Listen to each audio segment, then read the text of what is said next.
Okay. तो तुम्बाल के director royal Anil बर्बे की दूसरी फिल्म आ रही है माया सभा नाम से, जिसका ट्रेलर आ चुका है। तो आइए फटाफट बात करते हैं। देखो, पहले तो समझ में नहीं आया ये कैसी मार्केटिंग है फिल्म को लेकर। इसका प्रमोशन ही सही ढंग से नहीं हो रहा है, ना कोई बज बना जा रहा है, ना कोई बड़े डिस्ट्रीब्यूटर के साथ इसे जोड़ा जा रहा है। एक ऐसा यूट्यूब चैनल पर इसका ट्रेलर आता है जिस पर सब्सक्राइबर सिर्फ 500 प्लस है। दूसरा चैनल पर भी आता है जिसका सब्सक्राइबर सिर्फ 30 थे जब मैं देखा था, उसे छोड़ो। लेकिन ना ही इसका ऐसा कोई प्रमोशन रखा जाता है जिसके अंदर मीडिया वगैरह कवर हो सके। छोटा सा रखा ही था, लेकिन उसे कवर कोई बड़ा मीडिया वाले किया ही नहीं। तो ऐसे ही रहा तो फिल्म को ऑडियंस मिलेंगे ही कैसे। तुम्बाड़ के वक्त भी इनका प्रमोशन कुछ खास नहीं था, लेकिन बाद में जाकर वो कल्ट फिल्म बन गई जिसका री रिलीज भी किया गया था एंड बाद में जाकर उसका बज हुआ। तो मेकर्स उसी उम्मीद में उनका कंटेंट बहुत जबरदस्त है, ऑडियंस जाकर उसे सपोर्ट करेंगे। खैर, ऐसा रहा तो बहुत अच्छी बात है, हमारा पूरा सपोर्ट रहेगा। क्योंकि ट्रेलर आया है तो मैं तो जरूर बात करना चाहूंगा, क्योंकि trailers looks very different than another any Indian film जो आज तक हम देखते आ रहे हैं। It's dark, it's intense, it's dramatic, थोड़ा बहुत फैंटेसी से भरा, सस्पेंसफुल, जो ट्रेलर से समझ में ही नहीं आ रहा है एग्जैक्ट सस्पेंस क्या है कहते, जो कि अच्छी बात है वैसे। बट जितना मुझे समझा है उतना मैं एक्सप्लेन करने की कोशिश करता हूँ। स्टार्टिंग का शॉट और लास्ट एंडिंग का शॉट देखना तुम, ये रोल्स रॉयस का लोगो दिखाया जाता है, यानी इसमें दिखाया गया जाने जाफसी का कैरेक्टर वो मे भी बहुत ज्यादा रिच होगा, जो कि थिएटर का ओनर नहीं तो फिल्म का प्रोड्यूसर हो सकते हैं, जिन्होंने अपने लाइफ में 3 फिल्म प्रोड्यूस की जो हिट भी रही। लेकिन वो थिएटर अभी बंद पड़ चुका है, क्यों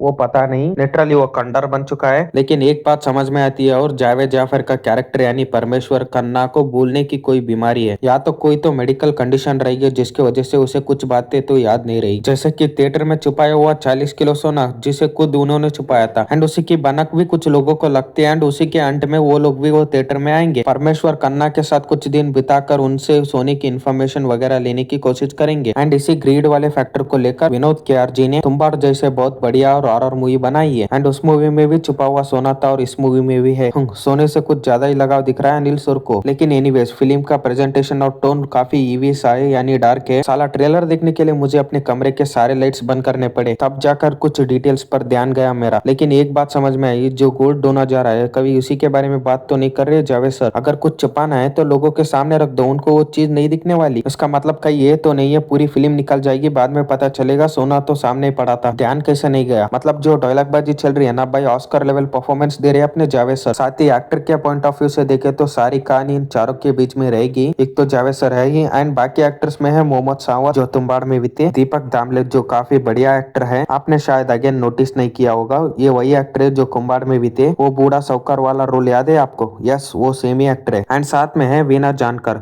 एंड शायद ऐसे भी हो सकता है बेटे को वो सोना चाहिए वो, एंड वही वो सब प्लान करेगा। 2 ऐसे लोगों को अपॉइंट करेगा जो चोरी चकारी और ऐसे मामले में माहिर हो। लेकिन जैसे कि मूवी का नाम है माया सभा द ऑल ऑफ इल्यूजन, वो लोग इस थिएटर के इल्यूजन में फंसे रह जाएंगे। लेकिन मेकर्स इन सब चीजों को कैसे प्रेजेंट करती है वो सब देखना चाहूंगा मैं, क्योंकि this cinema was very different. I will support this for sure. जाओ आप भी देखो ट्रेलर और लोगों तक पहुंचाओ। बाकी आप भी बताओ थोड़ा आपको कैसा लगा ट्रेलर। बाकी मिलते हैं अगले वीडियो में, बाय।